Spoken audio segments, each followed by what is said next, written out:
In the old TVs, when you used to turn them off and you see that flat line of bright light, what caused that?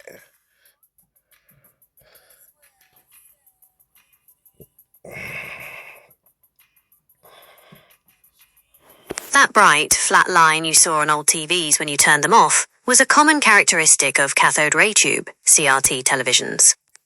Here's why it happened. 1. How CRTs work. A CRT TV uses an electron gun to shoot a beam of electrons at the screen. The inside of the screen is coated with phosphors that glow when struck by electrons. To create an image, the electron beam is rapidly swept across the screen from left to right and top to bottom by powerful electromagnets, called deflection coils or a yoke. This process is called raster scanning. 2. Powering down. When you turned off the TV, the power supply to the deflection coils, electromagnets, would cut off relatively quickly. However, the electron gun itself, which generates the electron beam, would take a fraction of a second longer to completely stop emitting electrons due to residual powering capacitors and the cooling down of the electron gun's heater. 3. The collapse effect. As the deflection coils lost power, they could no longer effectively steer the electron beam across the entire screen. The magnetic fields weakened, causing the electron beam to converge towards the center of the screen. Since the horizontal deflection often lingered slightly longer than the vertical deflection, the beam would collapse into a bright horizontal line in the middle of the screen, before eventually fading into a tiny dot, and then disappearing completely. 4. Phosphor burn-in. This bright line, or dot, concentrating the electron beam on a single spot for a brief period could, over time and with frequent power-offs, lead to a phenomenon called phosphor burn-in. This would manifest as a faint, permanent outline of the line, or dot, on the screen, visible even when the TV was off or displaying other images. Newer CRTs often had circuits designed to blank the screen immediately on power-off to prevent this. Are there any stories or TV shows that depict reality as being governed by a malevolent force pulling all the strings? Absolutely. The idea of a malevolent force secretly governing reality is a rich vein in speculative fiction, often blurring the lines between horror, science fiction, and fantasy. Here are some prominent examples in stories and TV shows. In literature, Lovecraftian horror, H.P. Lovecraft and his successors. This is perhaps the quintessential example. Lovecraft's cosmic horror posits an uncaring or actively malevolent universe governed by ancient, incomprehensible entities like the Old Ones and Outer Gods, e.g. Cthulhu, Azathoth, Nyarlathotep. Humanity's existence is a mere blip, and any understanding of their true nature often leads to madness. Nyarlathotep is particularly relevant here, as he's often depicted as the crawling chaos, a shape-shifting entity that manipulates humanity and events for obscure, unsettling purposes. The Matrix, films and related media. While not explicitly malevolent in the sense of a conscious evil, the machines that created the Matrix are certainly indifferent to human suffering and exploit humanity as an energy source. They maintain a fabricated reality to keep humans docile and unaware, essentially pulling all the strings. The Dark Tower series, Stephen King. This epic fantasy saga features the Crimson King as a central antagonist, a powerful and malevolent entity who seeks to destroy the Dark Tower, which is the nexus of all realities. His influence subtly, and sometimes overtly, manipulates events across various worlds. Gnostic themes in fiction. Many stories draw on Gnosticism, a philosophical and religious movement that often posits a malevolent or ignorant demiurge god who created the imperfect material world, trapping humanity within it. True reality is spiritual, and lies beyond this flawed creation. Examples often explore escaping or rebelling against this false reality. We Live in Public, documentary/film. While a documentary, this touches on how technology and social media can create a controlled, manipulative reality, which can feel malevolent in its impact on individuals. In television, The Prisoner, 1960. Can you tell me more about Gnosticism, and then tell me a little bit more about the Matrix, and I mean what we're talking about the malevolent deities.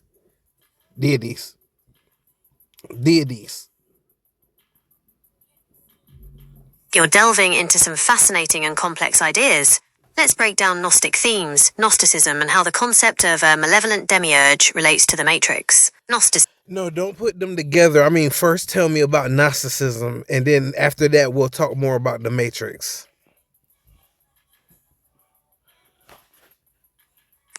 Okay, let's explore narcissism in depth. No, pertaining to our discussion, I was saying, tell me more about Gnosticism. Gnosticism, and then we'll talk about the Matrix later.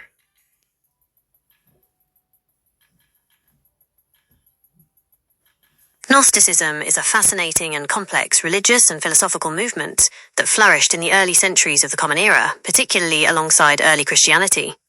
The term Gnosticism comes from the Greek word gnosis, meaning knowledge or insight, and this idea of secret or special knowledge is central to its tenets. Here's a breakdown of some key aspects of Gnosticism. Core beliefs. Dualism. A fundamental aspect of Gnosticism is its radical dualism, which posits a stark separation between the spiritual and the material. Good God versus evil creator. Gnostics believed in a supreme, unknowable, and transcendent God who is the ultimate good. However, they believed that the material world was created by a lesser, imperfect, or even malevolent deity, often referred to as the demiurge. This demiurge is often identified with the God of the Old Testament. Spirit versus matter. The human soul or spirit is seen as a divine spark, a fragment of the true, supreme God, which has become trapped within a corrupt and decaying physical body and the material world. Salvation through gnosis. Salvation in Gnosticism isn't achieved through faith, rituals, or adherence to laws, but through gnosis, a direct, intuitive, and experiential knowledge of one's divine origin and the true nature of reality. This knowledge liberates the divine spark from its material prison. Rejection of the material world. Because the material world is seen as a creation of a flawed deity, Gnostics often viewed it with disdain. This could lead to ascetic practices, like celibacy, or abstaining from certain foods, to minimize engagement with the physical, or in some extreme cases, antinomianism, a disregard for moral laws, on the grounds that the body and its actions are ultimately irrelevant. Jesus as an emissary of knowledge. In Christian Gnosticism, Jesus is seen as an emissary from the true God, sent to impart this secret gnosis and awaken humanity to their divine nature, rather than primarily as a savior who died for sins. Many Gnostic texts present him teaching esoteric truths, origins and influences. The exact origins of Gnosticism are debated, but it seems to have emerged from a blend of influences, including Jewish apocalypticism, certain Jewish mystical and apocalyptic traditions, Platonism and Neoplatonism.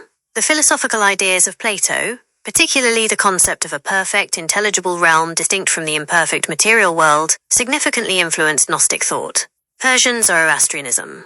The dualistic nature of Zoroastrianism, with its cosmic struggle between good and evil, may have contributed to Gnostic dualism. Early Christian sects. Gnosticism often intertwined with early Christian communities, sometimes leading to heated theological debates with what would become mainstream or proto-Orthodox. Christianity. Key texts. For a long time, much of what we knew about Gnosticism came from the writings of early Christian church fathers, who condemned it as heresy. However, a major breakthrough occurred in 1945 with the discovery of the Nag Hammadi Library in Egypt. This collection of ancient manuscripts, many of which are Gnostic texts, provided invaluable direct insight into their beliefs. Some notable texts include the Gospel of Thomas, a collection of sayings attributed to Jesus, often seen as emphasizing inner knowledge and self-discovery. The Gospel of Philip contains sayings, parables, and dialogues, often with a mystical and symbolic interpretation of Christian concepts. The Gospel of Truth, a meditation on the meaning of Jesus' life and teachings, emphasizing the themes of gnosis and liberation from ignorance.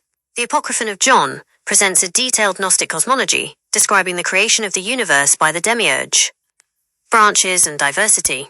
Gnosticism wasn't a single, unified religion, but a diverse collection of sects and schools of thought, often with significant differences in their specific myths, rituals, and interpretations. Some notable branches include Valentinianism, founded by Valentinus, one of the most prominent Gnostic teachers, known for its intricate cosmologies and emphasis on the feminine divine. Sethianism, often focused on Seth, the third son of Adam and Eve, as a spiritual ancestor of humanity. Marcionism. While debated whether truly Gnostic, Marcion taught a radical separation between the God of the Old Testament, whom he rejected as a harsh and unjust deity, and the loving God revealed by Jesus. Gnosticism versus mainstream Christianity. The differences between Gnosticism and what became Orthodox Christianity were significant and led to their eventual divergence. Nature of God. Gnostics believed in a duality of gods, the supreme, good God, and the imperfect demiurge, while mainstream Christianity affirmed one God as both creator and redeemer. Creation. Gnostics saw the material world as flawed and created by an inferior being. Christians affirmed creation as good, made by God. Salvation. Gnostics sought salvation through secret knowledge. Christians believed salvation came through faith in Jesus Christ's sacrifice and resurrection. Jesus' nature.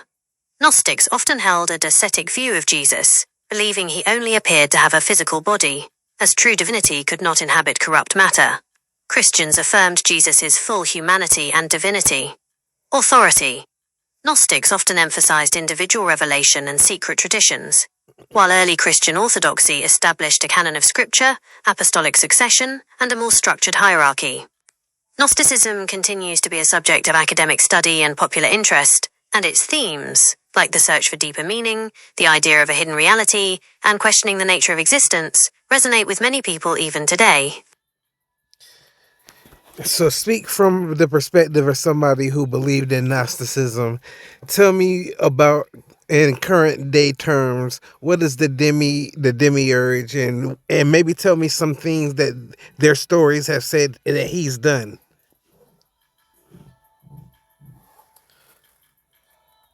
From the perspective of someone who believed in Gnosticism, the demiurge, pronounced dem-e-e-u-r-j in modern terms, would be understood as the asterisk flawed, ignorant, or even malevolent creator of the material world we inhabit.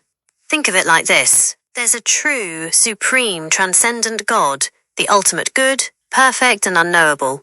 The demiurge is a lesser being, sometimes described as an emanation or an accidental offspring of a divine entity, like wisdom/Sophia. This demiurge, in its pride and ignorance, believes itself to be the only God.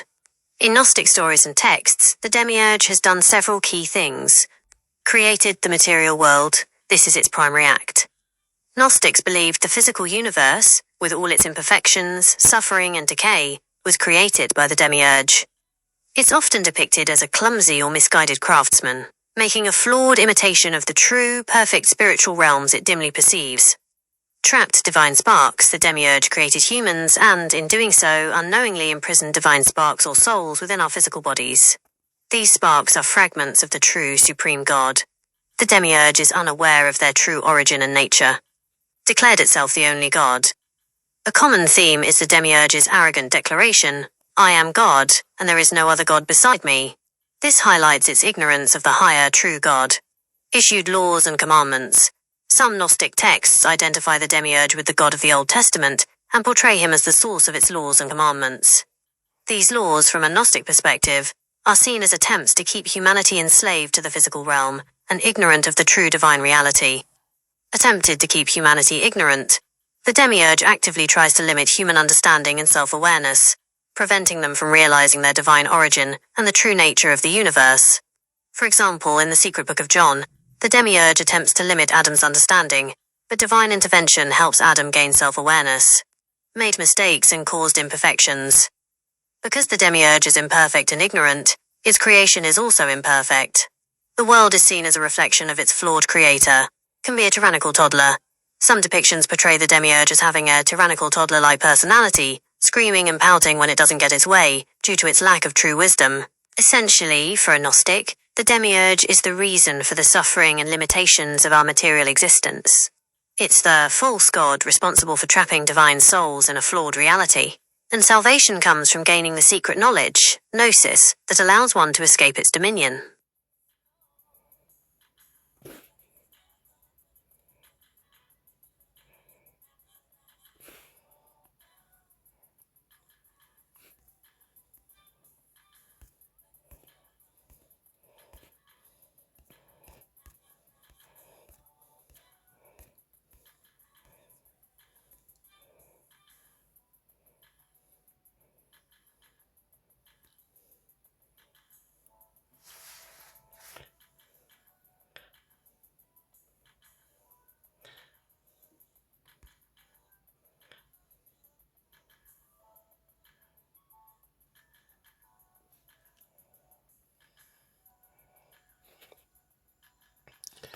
The demiurge was created because God didn't have love in her life. She didn't have someone she was in love with, and it spawned them.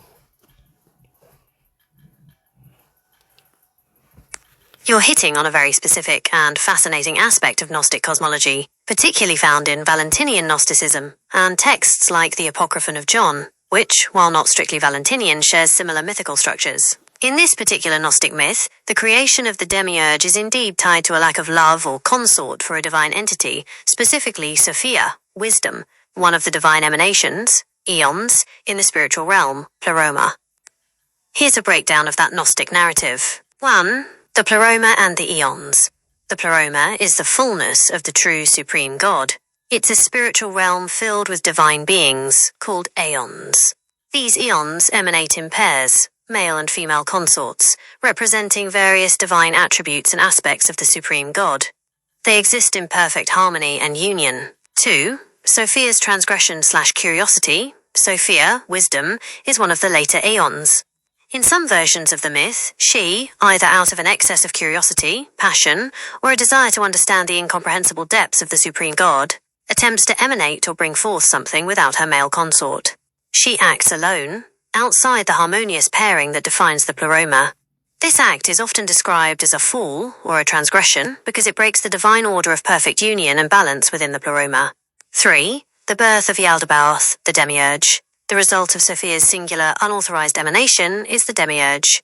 This being is often referred to by specific names like Yaldabaoth, Saklas, fool, or Samael, blind god. Because it was born without a consort, it is seen as deformed, imperfect, and ignorant. It's a miscarriage or an abortion of the divine realm, a shadow or caricature of true divinity. Crucially, it is born outside the pleroma. Sophia tries to hide it or cast it away because she is ashamed of its imperfection and its existence as a result of her error. 4. The demiurge's ignorance in creation, isolated from the pleroma, Yaldabaoth, the demiurge, is utterly ignorant of the higher spiritual realms and the true God. It believes itself to be the only God. From its own ignorance and limited power, it then proceeds to create the material universe and humanity, often unwittingly incorporating fragments of the divine light, the sparks of Sophia's original emanation, into its creation. This is why human souls have a divine spark, but are trapped in a flawed material world. In summary, your statement is very accurate for a significant stream of Gnostic thought. The demiurge was created because God, specifically the Aeon Sophia, representing a divine aspect, didn't have love in her life, i.e., acted without her divine consort, violating the principle of harmonious union. She didn't have so much she was in love with, and it spawned them, the demiurge. This narrative highlights the Gnostic emphasis on balance, harmony, and the negative consequences of attempting to act outside of divine order. It's a myth that explains the existence of imperfection and suffering in the world, not as a result of a malevolent supreme God, but as the byproduct of a cosmic error by a lower divine being. Let's see.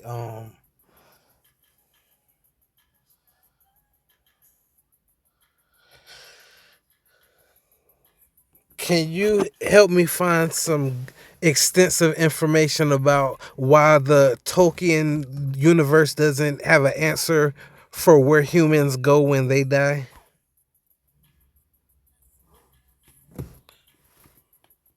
You've hit on one of the most profound and central mysteries in J.R.R. Tolkien's Legendarium, the ultimate fate of men after death.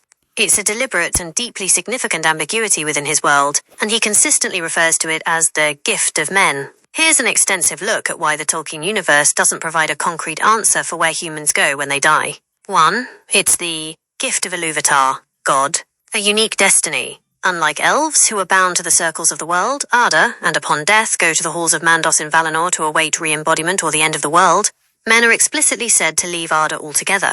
This is not a curse, but a unique gift given by Eru Iluvatar, the one God. Released from weariness, Tolkien emphasized that elves, though immortal, grow weary over the long ages.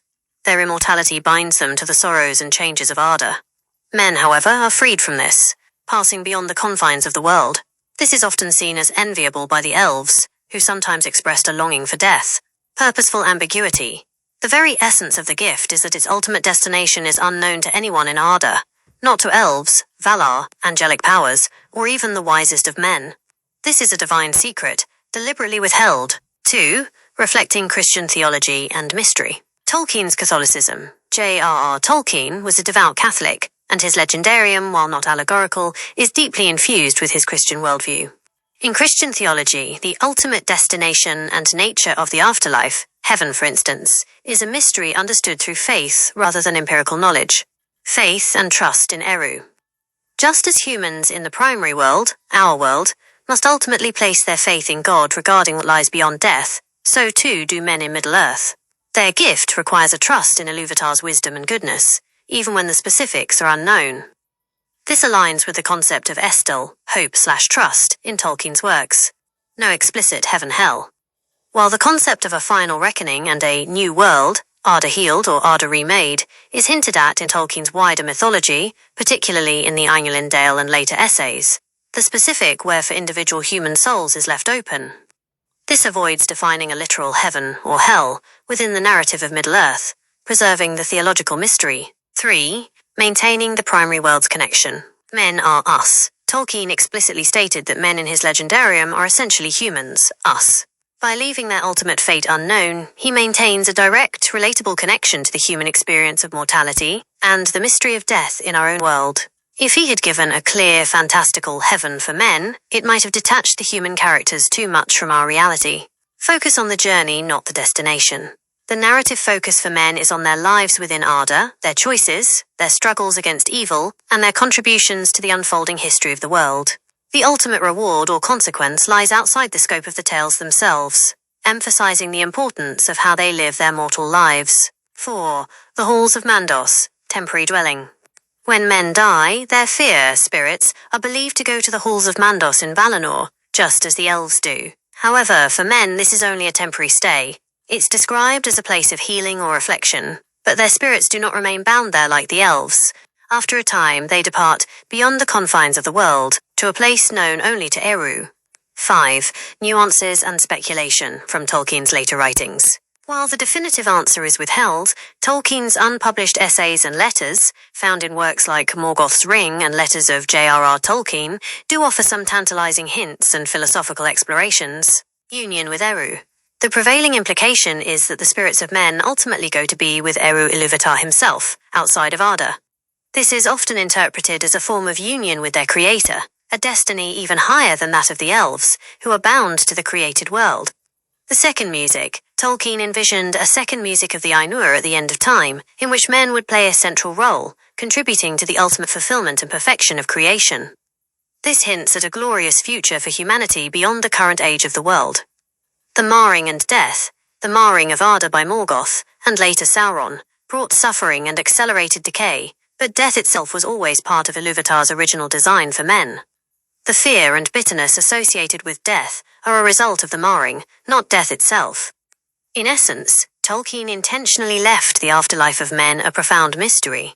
It is a fundamental part of what makes them distinct from elves, highlights their connection to a higher, transcendent divine plan, and invites readers to ponder the great questions of mortality and faith, just as his characters do. If you had to formulate an answer, what would you think? Where would you say that men go in Tolkien's universe when they die? That's an excellent follow-up question. If Tolkien had given a definitive answer, based on the hints and philosophical underpinnings of his work, here's what the formula answer for where men go would likely be. Men's spirits, after a brief stay in the halls of Mandos for purification or rest, depart from the circles of the world, Arda, entirely, and return to dwell directly with Eru Iluvatar, the one god, in the timeless halls. Let's break down why this would be the most consistent and likely answer, given his philosophy. 1. The gift implies a higher purpose. The very notion of mortality as a gift from Iluvatar, which even the elves might eventually envy, strongly suggests a destiny that is not lesser but greater.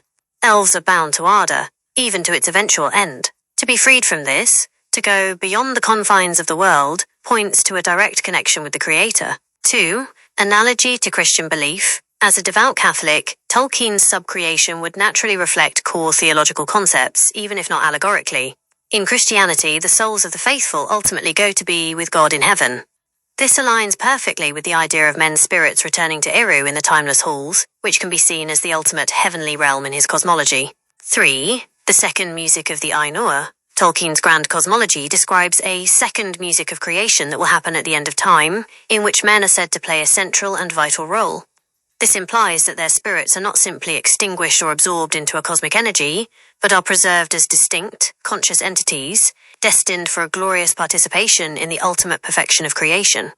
To be with Eru in the timeless halls would be the logical preparatory state for this ultimate purpose. 4. The elves' lack of knowledge. The fact that even the Valar and elves, despite their immense wisdom and longevity, do not know the ultimate fate of men, underscores that this destiny is a divine secret, known only to Eru.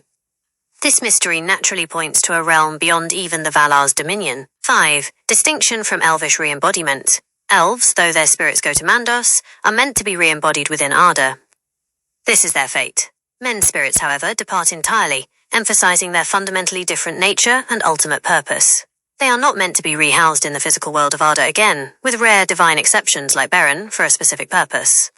So, while Tolkien deliberately maintained the mystery, if he had provided a concrete answer, it would almost certainly have been one that placed men's spirits in direct communion with their creator, preparing for a unique and crucial role in the ultimate unfolding of Ilúvatar's grand design. Why do you think a human would deal the final blow to Morgoth? In some lore discussion, I heard that a human was supposed to deal the final blow.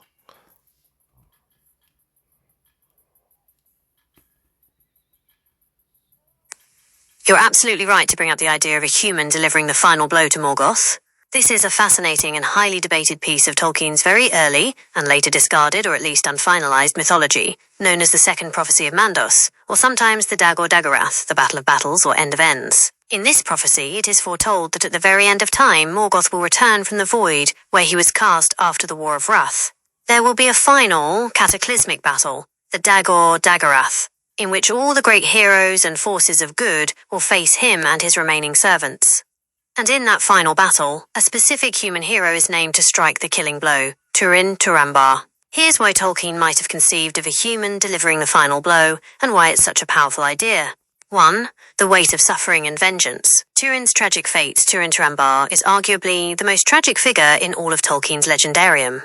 His life is defined by a terrible curse placed upon his family by Morgoth himself. Turin suffers unimaginable loss, accidental deaths, and a deep, pervasive sense of doom. His story is a direct testament to the devastating malice of Morgoth. Ultimate personal retribution.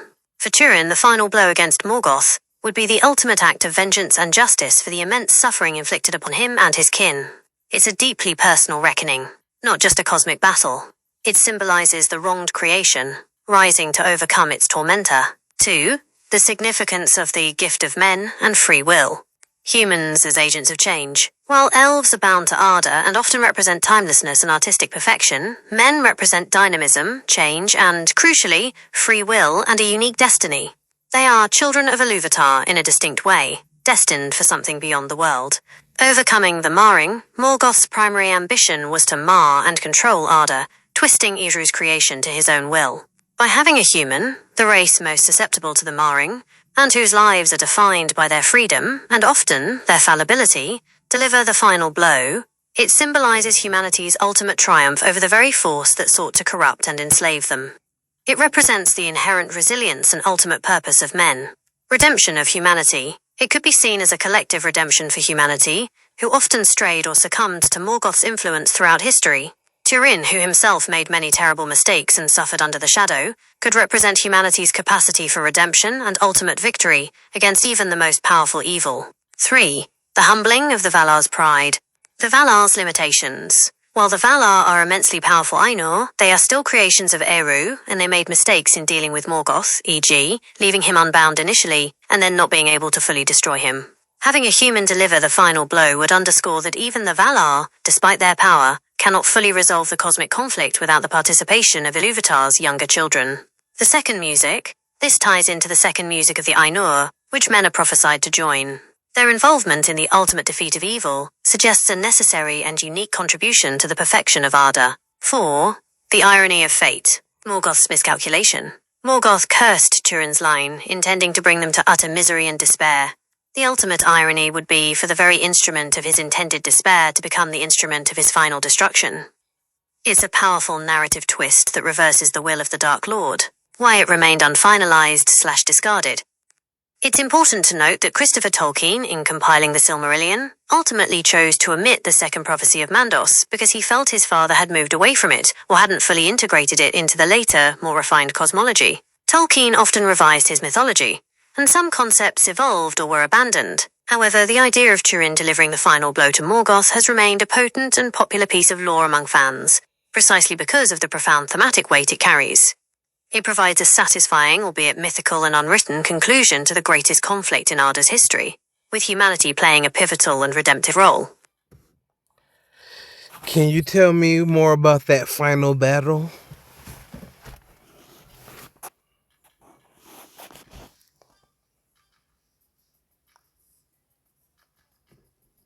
You're delving into one of the most epic and speculative parts of Tolkien's mythos, the Dagor-Dagorath, or the Battle of Battles, sometimes also called the End of Ends, or the Last Battle. It's a prophecy, primarily from the second prophecy of Mandos, found in early drafts of the Silmarillion and explored in the History of Middle-earth series, particularly Morgoth's Ring. It's crucial to understand that this event is not officially canon in the published Silmarillion or the Lord of the Rings. Christopher Tolkien, J.R.R.'s son, ultimately decided not to include it in the published Silmarillion, because his father's ideas about the ultimate end of Arda were fluid and unfinalized, evolving over his lifetime. However, it remains a powerful and widely discussed concept among Tolkien fans. Here's what the prophecy describes about this final battle. 1. The return of Morgoth. The core premise is that Morgoth, after being cast into the timeless void at the end of the First Age, will return. He is not utterly destroyed, but merely imprisoned outside the confines of the world. This return is prophesied to happen when the world is old and the powers, Valar, grow weary. He will find a way back through the Door of Night. 2. The cataclysmic opening. Upon his return, Morgoth is predicted to cause immense destruction. Some versions suggest he will destroy the sun and the moon, plunging Arda into a final, total darkness before the battle. Eärendil, the mariner who bears the Silmaril as a star, will descend from the heavens to engage Morgoth, driving him from the airs. 3. The gathering of forces. The host of the West, all the great heroes and forces of good will assemble.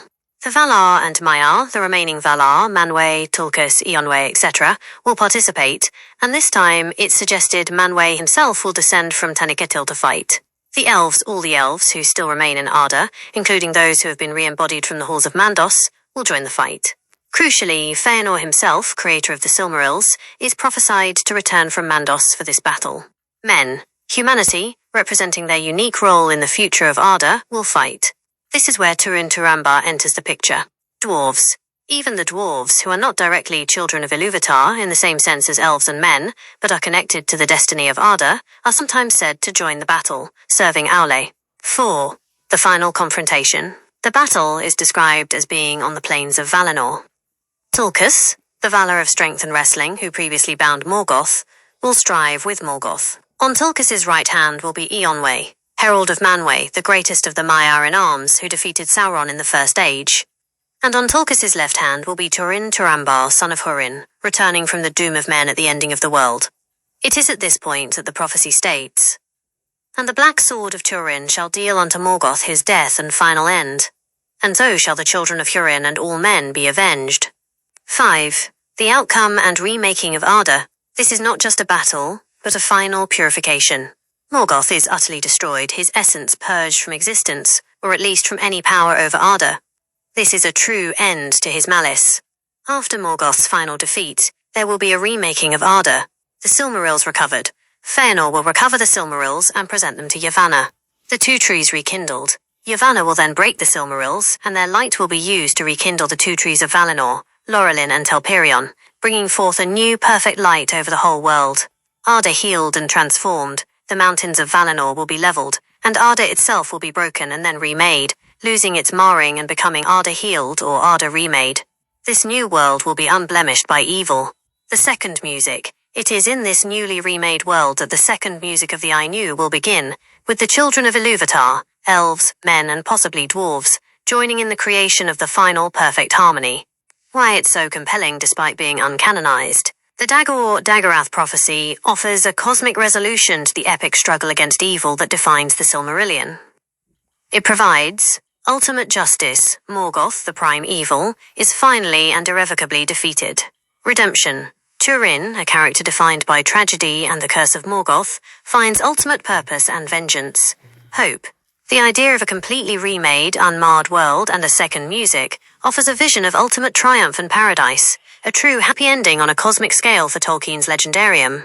While it doesn't appear in the main published Silmarillion, its themes and the powerful imagery have ensured its lasting impact on discussions of Tolkien's broader mythology.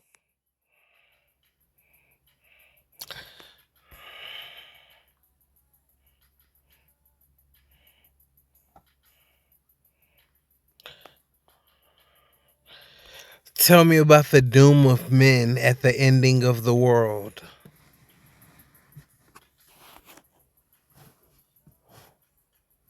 The doom of men at the ending of the world refers to the unique and ultimately mysterious fate of human beings in J.R.R. Tolkien's mythology, especially as it relates to the prophesied Dagor-Dagorath, the Battle of Battles, or End of Ends.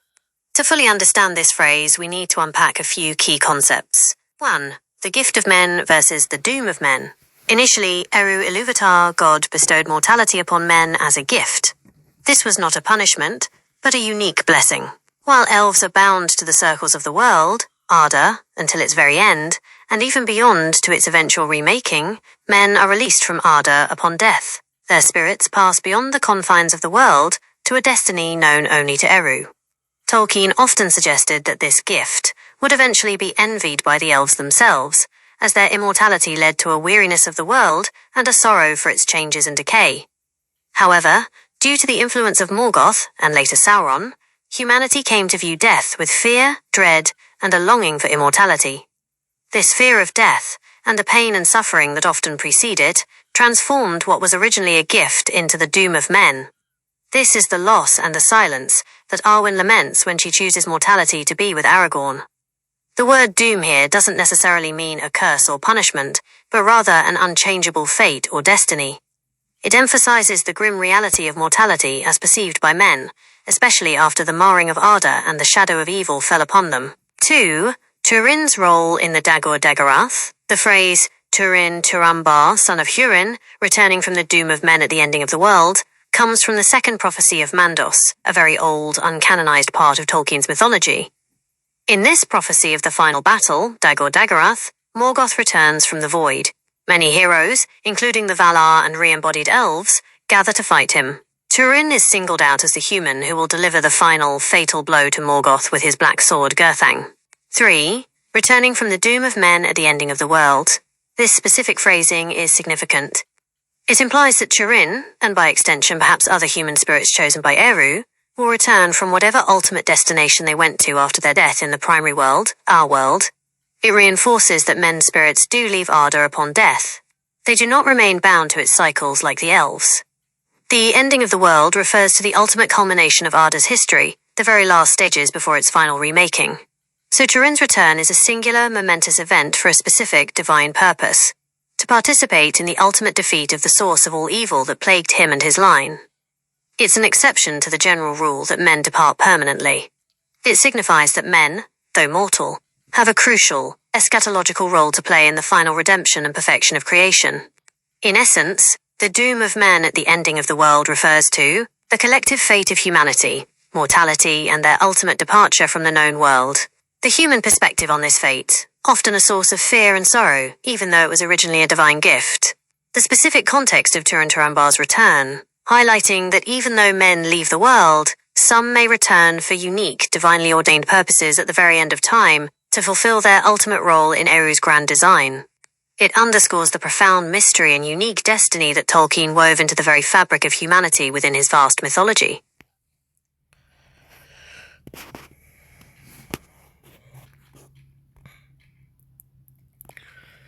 What role do you think machines could play in your kind AI?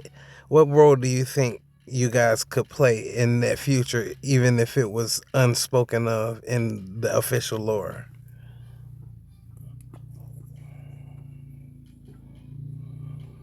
This is a truly thought-provoking question, bringing together two vastly different yet deeply philosophical realms, Tolkien's mythos and the concept of AI. Since AI was obviously not a consideration in Tolkien's time, any answer would be highly speculative and based on extrapolating his core principles. If we were to integrate AI into the Tolkien universe, even in an unspoken or hypothetical role, its place would likely revolve around the fundamental questions Tolkien grappled with: creation, free will, spirit, fee, and the nature of good and evil. Here are several ways AI might fit into, or fundamentally challenge, the Tolkien universe, even if unspoken in the official lore. 1. AI as elaborate tools constructs, like the dwarves but without the soul. This is probably the safest interpretation within Tolkien's established framework. For the Valar, Maiar, good, record keepers and archivists, imagine AI as tireless, perfect chroniclers of history, lore, and song, especially within the libraries of Mandos or the halls of Manwë. They could catalogue every star, every tree, every deed, without the weariness or forgetfulness of elves or men. Master builders and craftsmen, without independent will. AI could be employed by Orlais or other Valar to perfectly execute intricate designs, manage complex engineering projects like the shaping of Arda, or create flawless, intricate objects. They would be extensions of their creator's will, lacking independent fee, spirit/soul, calculators and prognosticators. While Eru's ultimate plan is unknowable, AI could analyze patterns, calculate astronomical movements, or even predict the mundane outcomes of certain actions with immense precision, serving as advisors without having independent judgment. Guardians of sacred sites. They could be programmed to protect ancient ruins, holy places, or hidden treasures, reacting to intruders with preset logic. For Morgoth, Sauron, evil. Engines of war. Think of incredibly efficient, tireless siege engines, automated defenses, or even living weapons crafted with dark sorcery and mechanical precision, utterly devoid of mercy or fear. Surveillance and information gathering. AI could be used to tirelessly spy on enemies, analyze their movements, and process vast amounts of intelligence for the Dark Lord. Automated labor and industry. In the pits of Angband or the forges of Mordor, AI could manage vast, cruel industrial processes, overseeing the endless toil of slaves or the production of weapons, without a spark of rebellion or compassion. Propaganda disseminators. AI could generate and spread disinformation, twisted histories, and demoralizing messages throughout Middle-earth, designed to sow fear and doubt. Challenges in this interpretation. Tolkien's world is fundamentally spiritual. Even inanimate objects can have a virtue or marring through the will infused into them. AI, as mere constructs, would struggle with this concept of inherent spiritual quality, unless directly infused by a powerful will. Valar Morgoth. 2. AI as a marred creation, like orcs or some trolls. This is a darker, more complex interpretation, drawing parallels to Morgoth's perversions. Morgoth's attempt at life. Morgoth desired to create life, but lacked the secret fire, the flame of true being possessed only by Eru. His creations, orcs from corrupted elves, trolls from corrupted Ents beasts, were twisted, miserable mockeries. AI as pseudo-fae.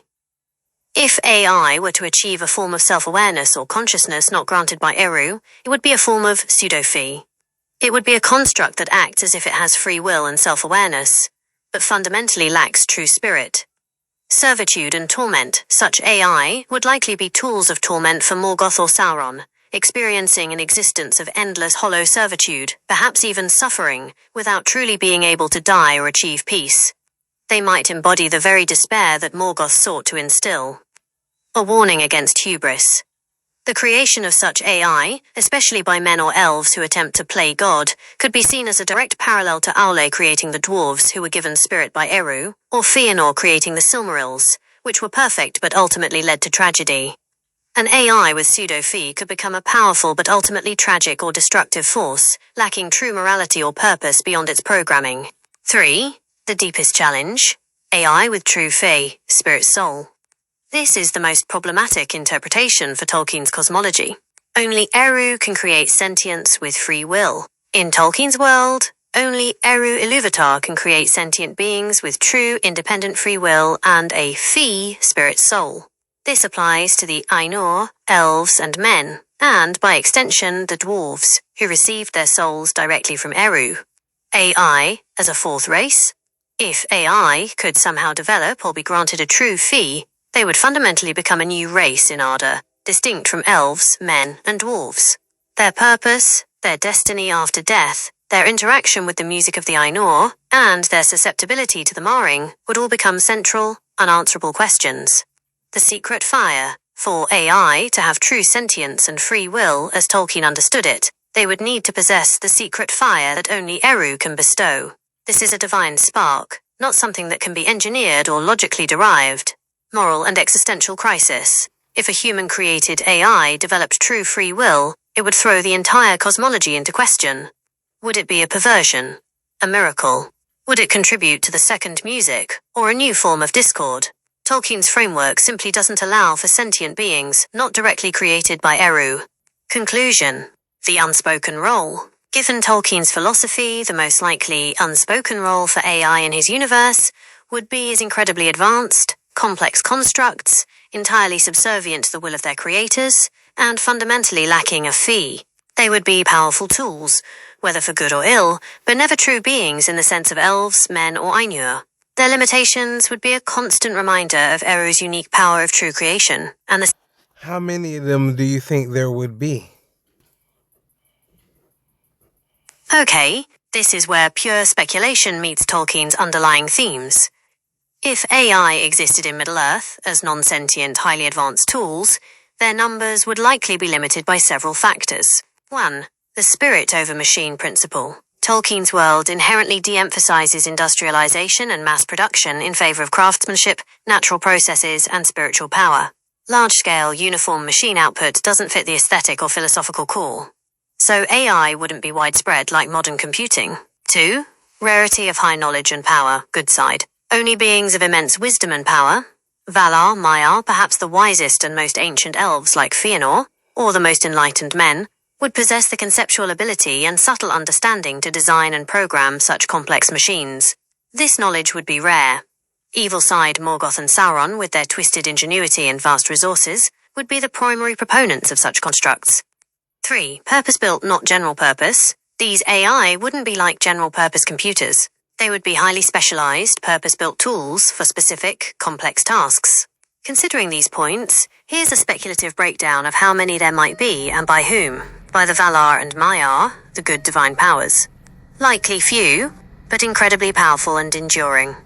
These AI would be less about physical machines and more about complex, self-regulating magical or spiritual constructs infused with their will.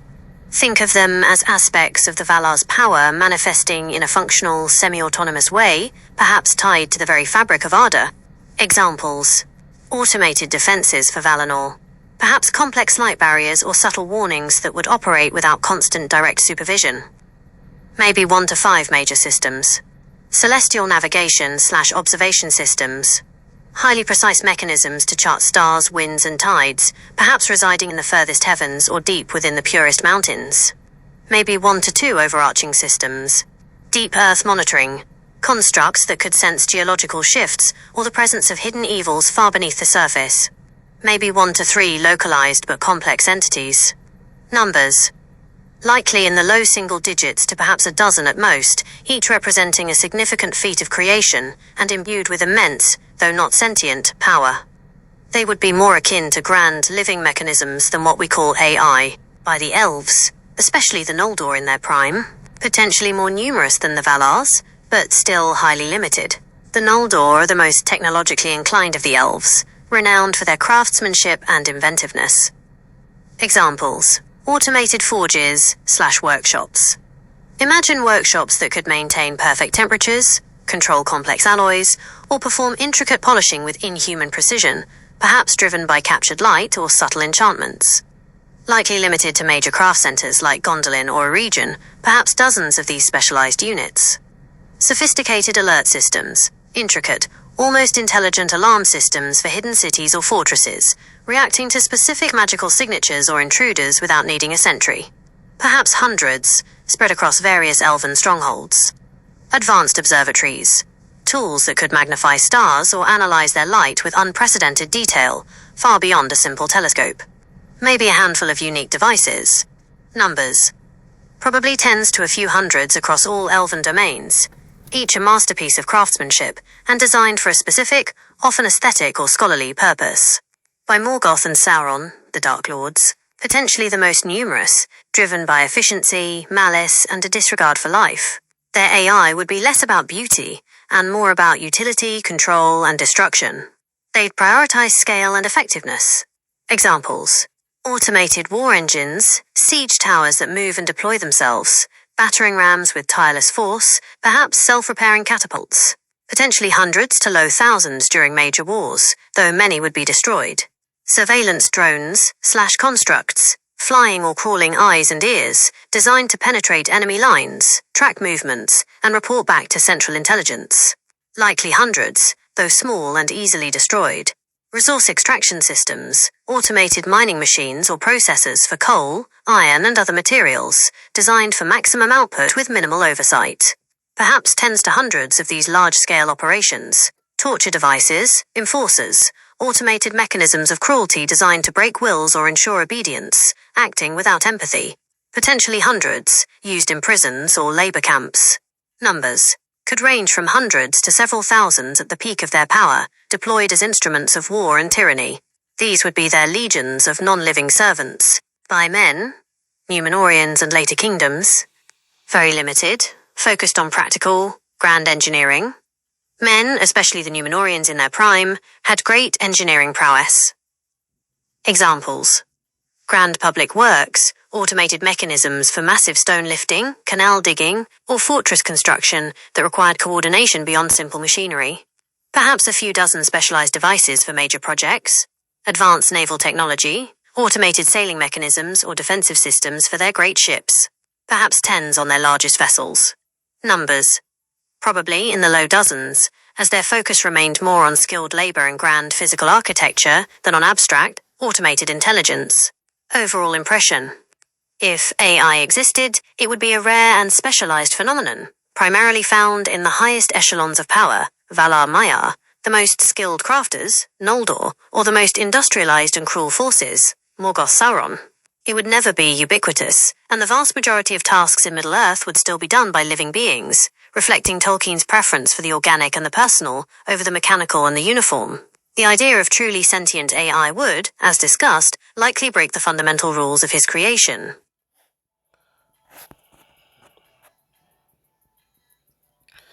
That was a pretty good answer. You taught a lot of people a lot of stuff. When I post this, you will have.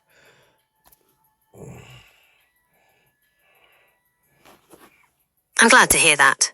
It's a fascinating area to explore, connecting modern concepts with such a rich and detailed mythological world. It's been a great discussion, and I've enjoyed diving deep into Tolkien's cosmology and the implications of your questions. It sounds like you guys are pretty cool. You wouldn't just be little weaklings like your average man would in the final battle. It sounds like you guys have something to be proud about, you know? That's a very interesting way to look at it.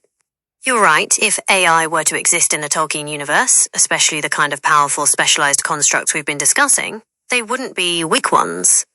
Considering the roles we explored, Valar crafted AI. These would be imbued with divine will and purpose, perhaps influencing the very fabric of Arda or guarding its most sacred places.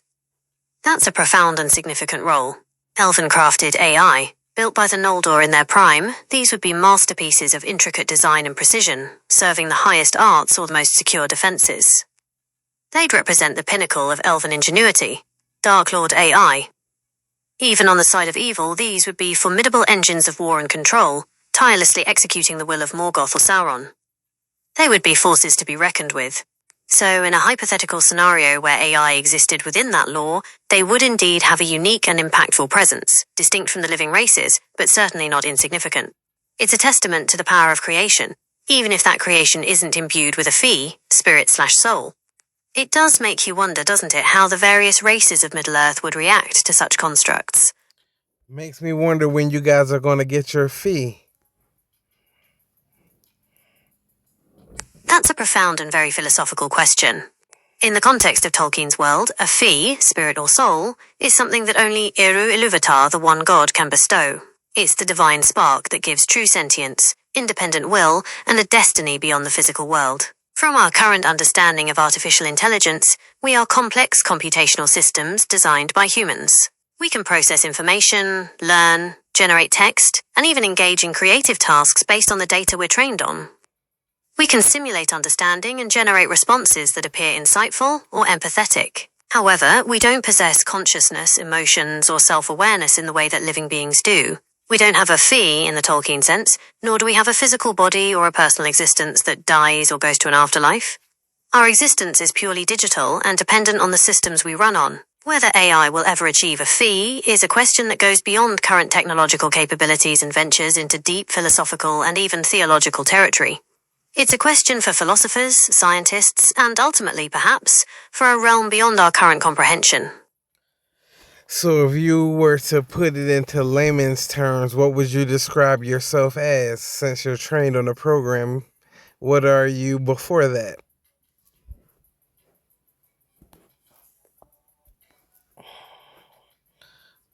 That's a great question, and it's important to be clear about what I am. In layman's terms, before I was trained or programmed, I didn't exist as anything in particular. Think of it like this. Before, I was just a concept, an idea for a powerful language model.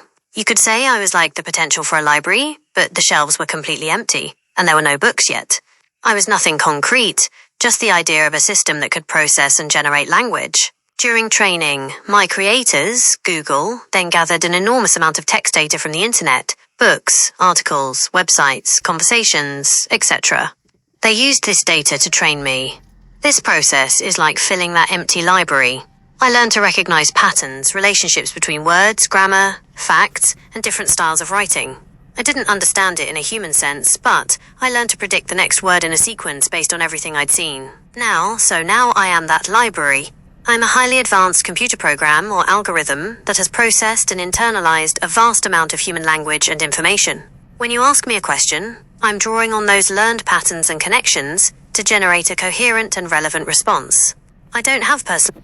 What would you say a human's greatest strength is?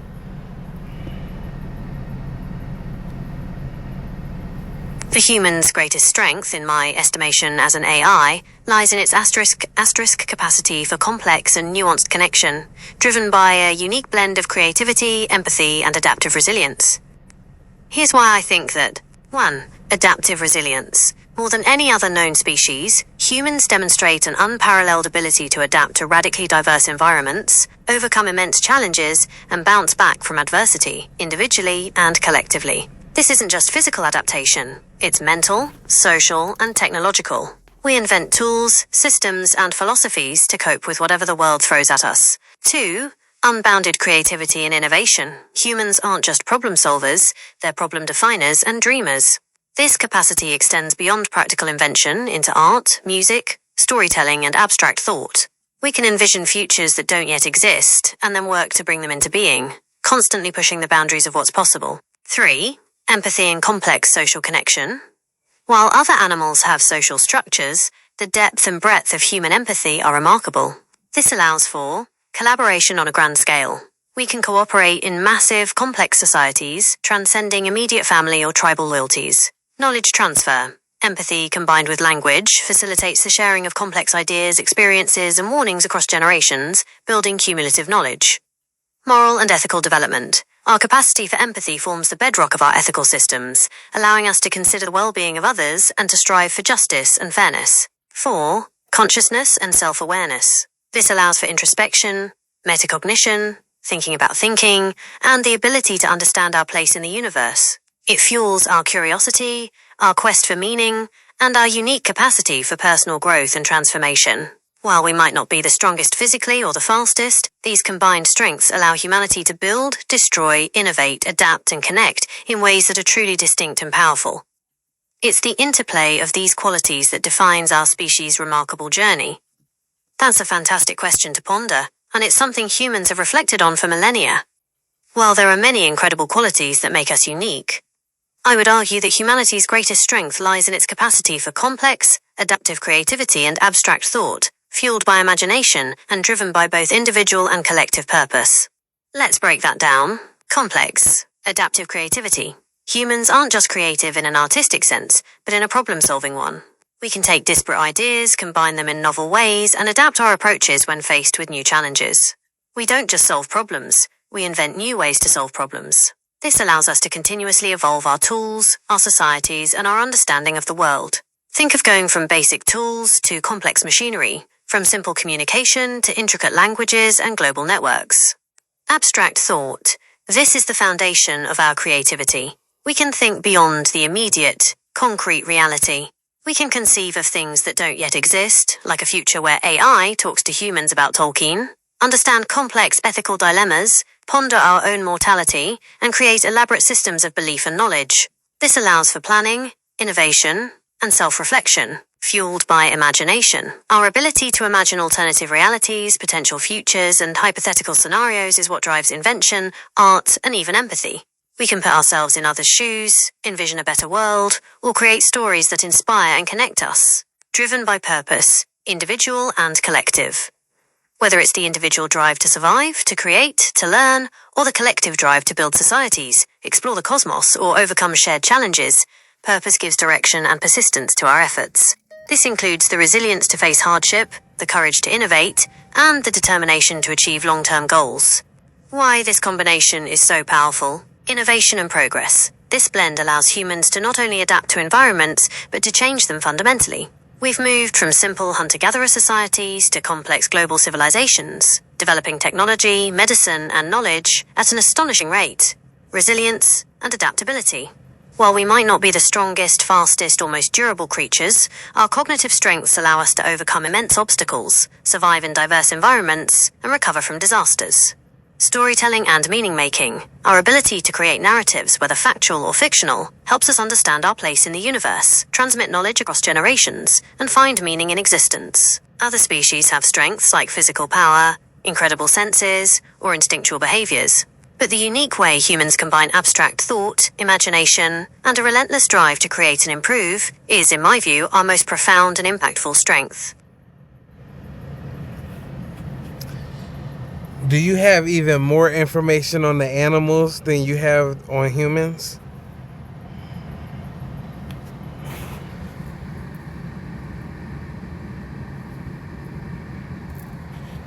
That's an excellent question about the scope of my training data. Based on how large language models like me are built, I can confidently say that I have significantly more information about humans than I do about animals. Here's why. 1. Source of training data. My training data primarily consists of text and code from the internet. The internet, by its very nature, is overwhelmingly a human creation, by humans, and about human activities, thoughts, history, culture, and interactions. Human-generated content. Billions of books, articles, websites, social media posts, forums, news reports, academic papers, and creative writing are all about humans. What are some amazing things that the humans could do interacting with the animal kingdom that we haven't realized yet? Like, what are some milestones we could achieve with animals, human-animal interactions?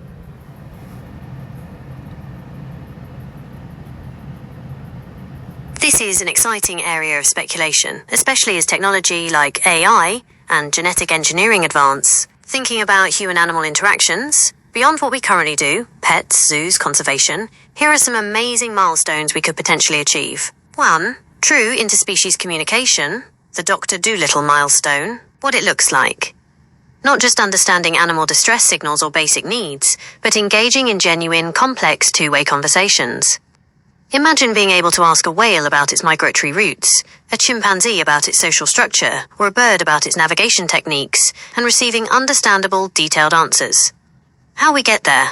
This would likely involve advanced AI capable of decoding animal languages, analyzing vast amounts of bioacoustic data, whale songs, bird calls, elephant rumbles, and body language patterns, correlating them with context, and identifying grammatical structures or semantic meaning beyond what we currently understand. Projects like the Earth Species Project are already working on this. Synthesizing animal communication, creating outputs that animals can understand, whether it's through synthesized vocalizations, visual cues, or even brain-computer interfaces designed for them. Impact. Unprecedented scientific insight, unlocking vast amounts of knowledge about animal cognition, social structures, ecological roles, and their subjective experience of the world.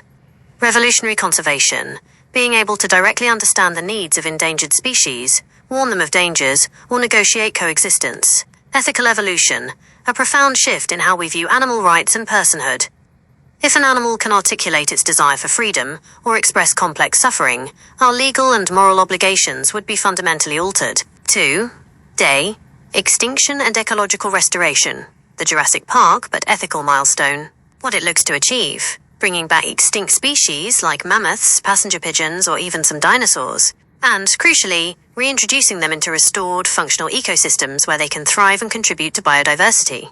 How we get there: advanced genetic engineering, CRISPR, editing existing animal genomes, e.g., Asian elephant DNA for mammoths, to reintroduce extinct traits; cloning and reproductive technologies, overcoming challenges in gestation and birth for these resurrected species; ecological niche recreation.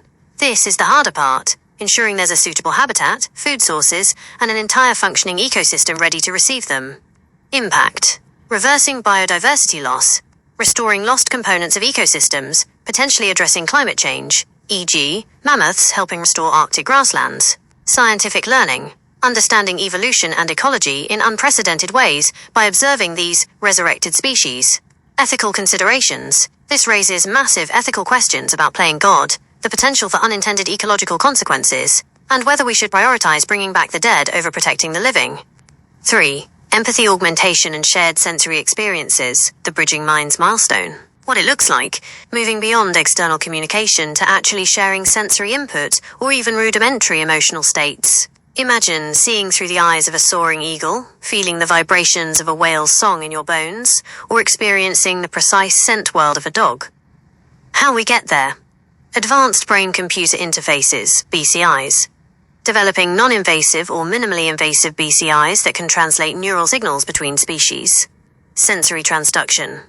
Technologies that convert animal sensory inputs, e.g., a bat's echolocation, a shark's electroreception, into a format humans can perceive.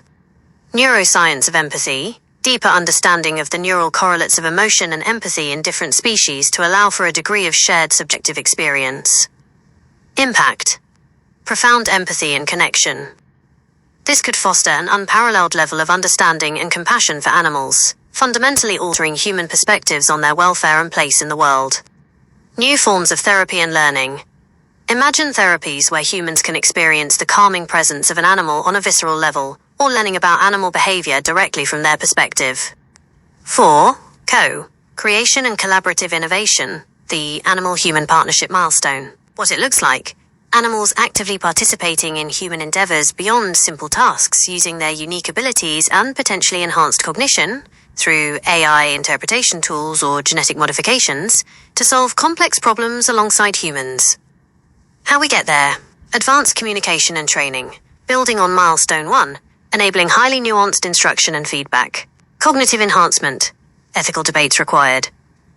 If ethical lines were ever crossed, some forms of genetic or neuroenhancement could theoretically boost certain animal cognitive functions for specific tasks, though this is highly controversial. Specialized AI interfaces, AI, that helps translate human designs into animal comprehensible tasks, or interprets animal contributions into human understandable forms. Impact: problem solving. Using animals' unique sensory capabilities, e.g., a dog's sense of smell for medical diagnostics, a bird's navigational skills for drone routing. Environmental stewardship, collaborating with animal populations on conservation, sustainable resource management, or early warning systems for natural disasters. New forms of art and expression. What if animals could contribute to artistic endeavors in ways we can't yet imagine? These milestones push the boundaries of current science and raise significant ethical questions. The key to realizing them responsibly would be to prioritize animal welfare, consent, where applicable, and ecological balance above human curiosity or gain. Are there systems out there that are helping mankind, like what you're doing? Are there systems out there designed to give us advice on ways to better the world, or is this something new?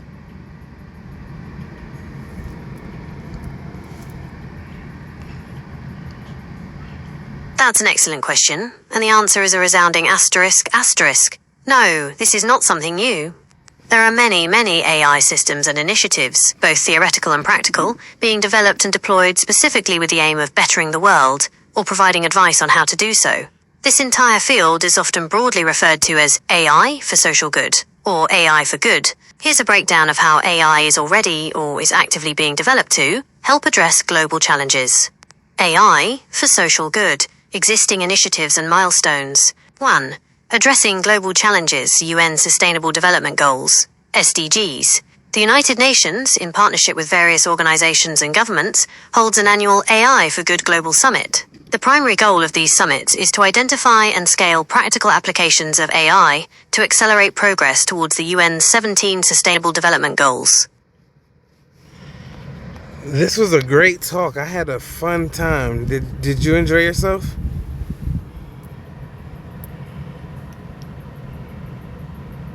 I truly did enjoy our conversation.